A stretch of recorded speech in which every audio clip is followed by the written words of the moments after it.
আজকের এই ভিডিওটা অতি গুরুত্বপূর্ণ। দেখা মাত্র প্রত্যেকটা বাংলাদেশী নাগরিক এটা ভিডিওটা শেয়ার করে দিবেন, কারণ আমি যে তথ্যগুলো দিচ্ছি। নমস্কার প্রিয় দর্শক, ক্যালকাটা ডায়ালগস থেকে মনোজ দাসের প্রীতি ও শুভেচ্ছা নিন। যে বিষয়টি নিয়ে এখন কথা বলবো সেটা হচ্ছে গোপালগঞ্জ ঘটনায় কড়া ব্যবস্থা ভারতের, বাংলাদেশের কাঁপুনি শুরু। ব্যবস্থা যে সবসময় কাজে যখন রূপান্তরিত হয়, অর্থাৎ ব্যবস্থা নেওয়া শুরুর মানে তার দুটো পর্ব। একটা হচ্ছে প্রাথমিক পর্ব, যখন অন্তত মাঠে না ঝাঁপিয়েও কাজটা করে নেওয়া যায়, আর একটা হচ্ছে যখন মাঠে ঝাঁপিয়ে কাজ করতে হয়। একই ঘটনায় একই ব্যবস্থায় এইরকম দুটো এরকম পর্যায় আছে। প্রথম পর্যায় সেটা শুরু হয়ে গেছে কিভাবে দেখুন। 16ই জুলাই বাংলাদেশে সেখানটাতে শুরু হয়েছিল যে আর্মি, পুলিশ, নিরাপত্তা বাহিনী, র্যাব, এদের সবার মিলিত আক্রমণ বাংলাদেশের গোপালগঞ্জের মানুষের ওপর।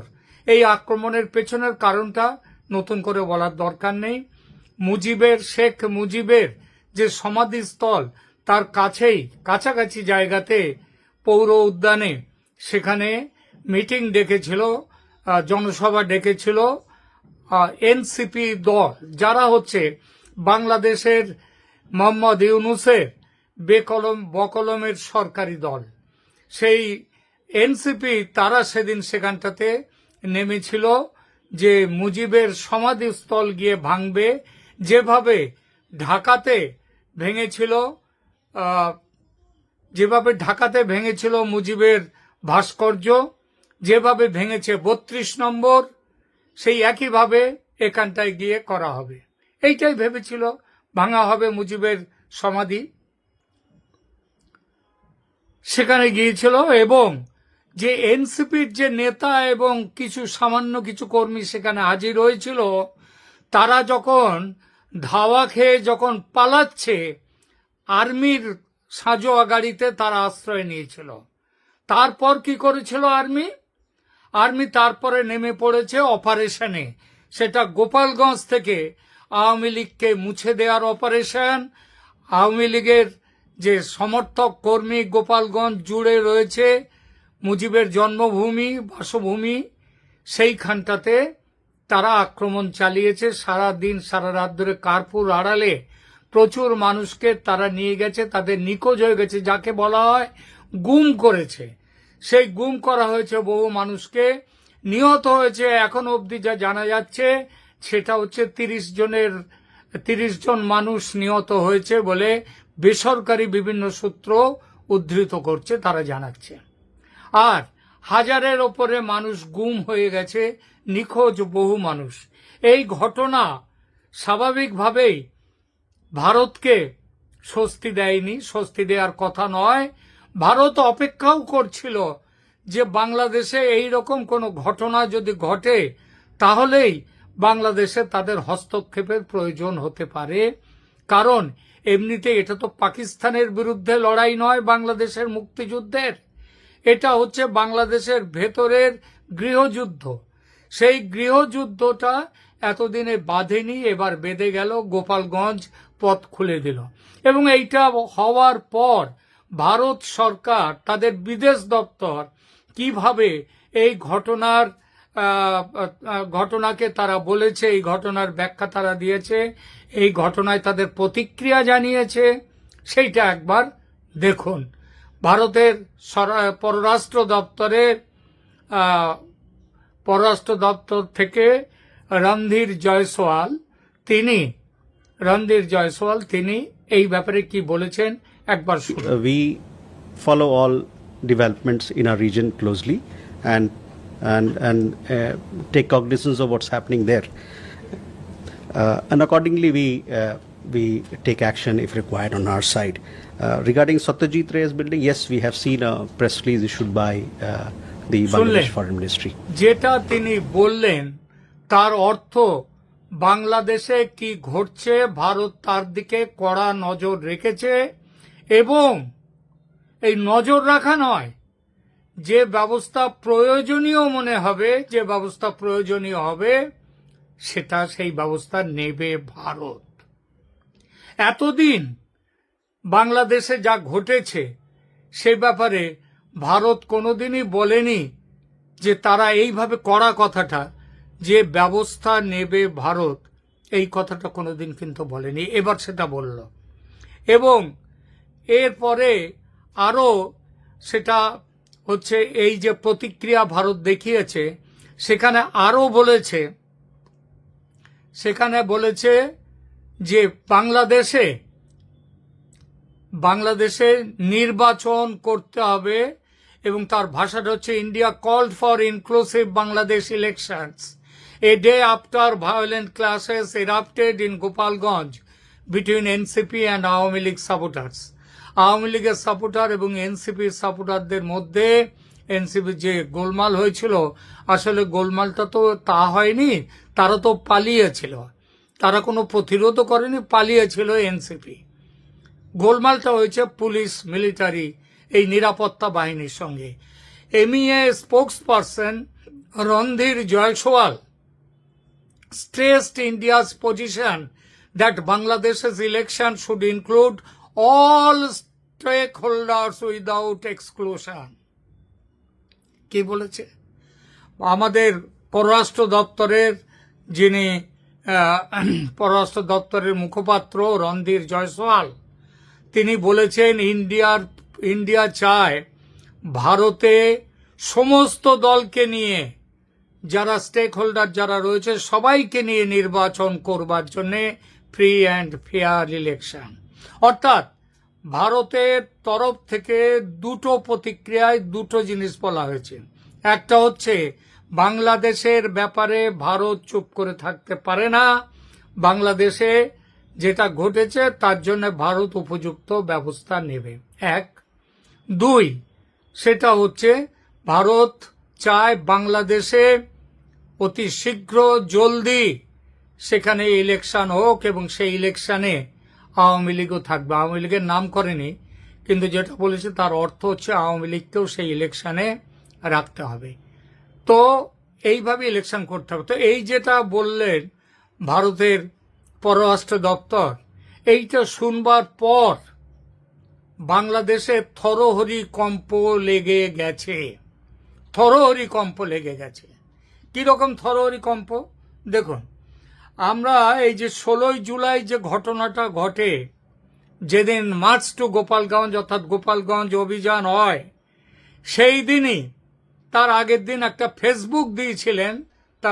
ফেসবুক দিয়েছিলেন এই সরকারের সবথেকে যে বড় নামি দামি এবং যার নাম খুব চলে সেই উপদেষ্টা আসিফ মাহমুদ সজীব ভুঁইয়া, তিনি দিয়েছিলেন। তিনি বলেছিলেন কি, যে ফ্যাসিস্ট আওয়ামী লীগের নির্বাচনী প্রতীক, এই প্রতীক নৌকা সে কেন আছে নির্বাচন কমিশনের ওয়েবসাইটে, কেন আছে, তাকে এই মুহূর্তে হটিয়ে দেয়া হোক। এই শুনে প্রধান নির্বাচন কমিশনারের একেবারে তো কাপড়ে চোপড়ে হয়ে যাওয়ার অবস্থা।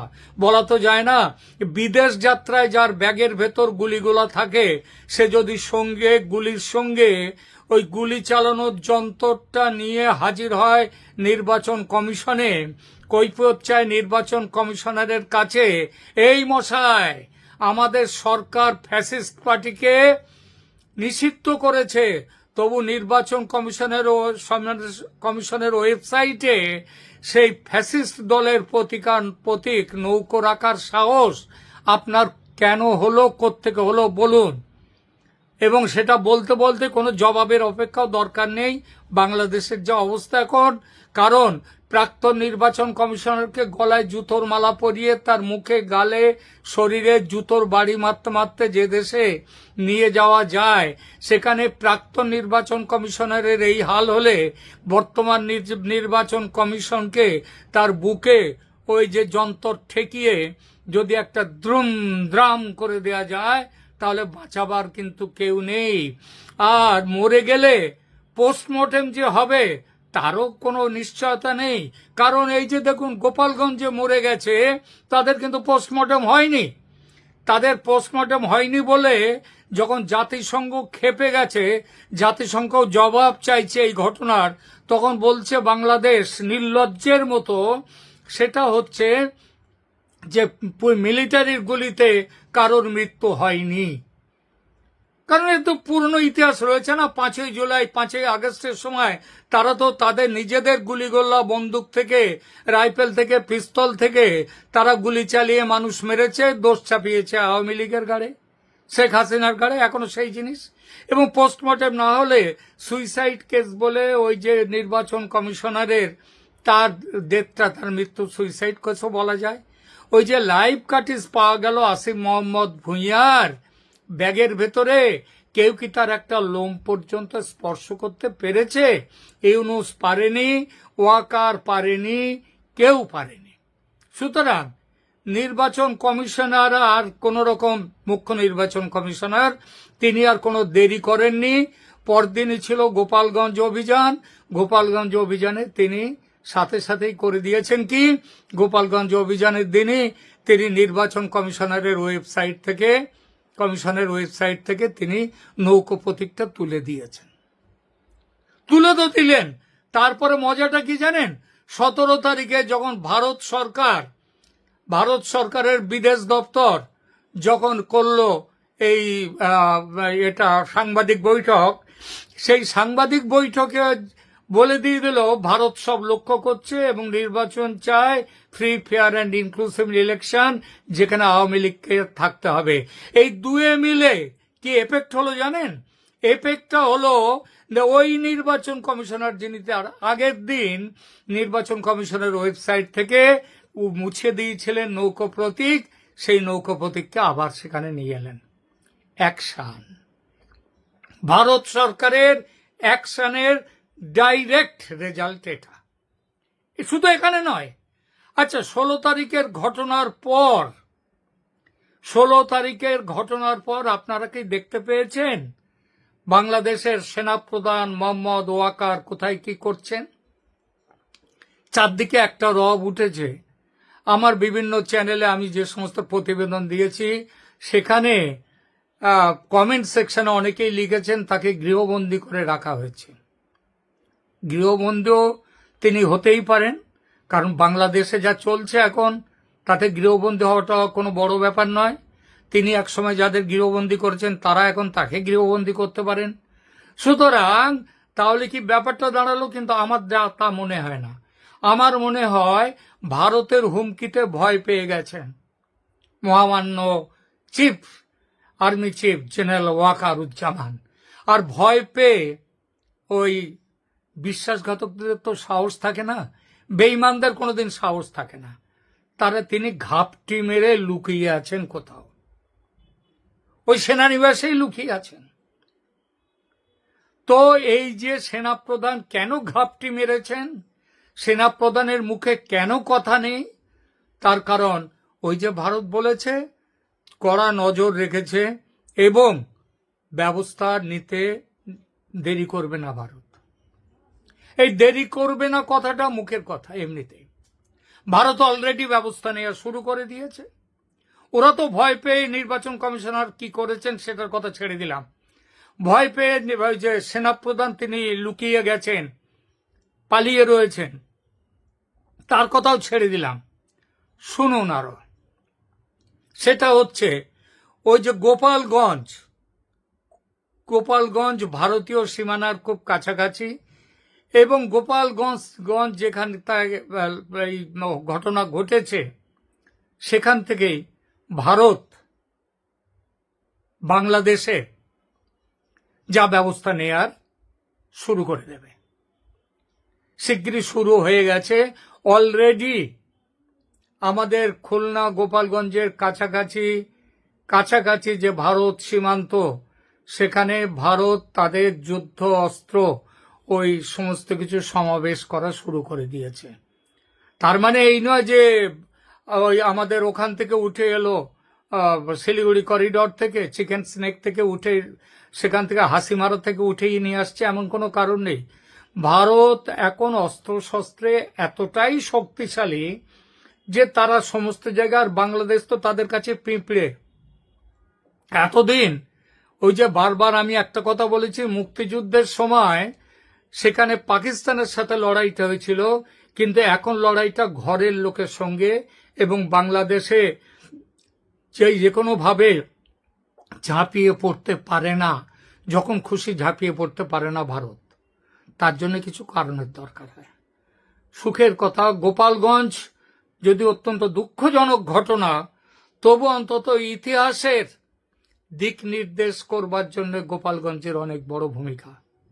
খুব শিগগিরই ভারত বাংলাদেশে ওই গোপালগঞ্জের মতো মুক্তিযোদ্ধারা যারা রয়েছেন, যারা শেখ হাসিনা আওয়ামী লীগের, যারা ৭১-এর মুক্তিযুদ্ধকে যারা সম্মান করে, সেই মুক্তিযুদ্ধের চেতনায় যারা বলিয়ান, তারা লড়াই শুরু করবে। পিছনে আছে ভারত। দেখবেন এর জন্য বেশি দিন লাগবে না।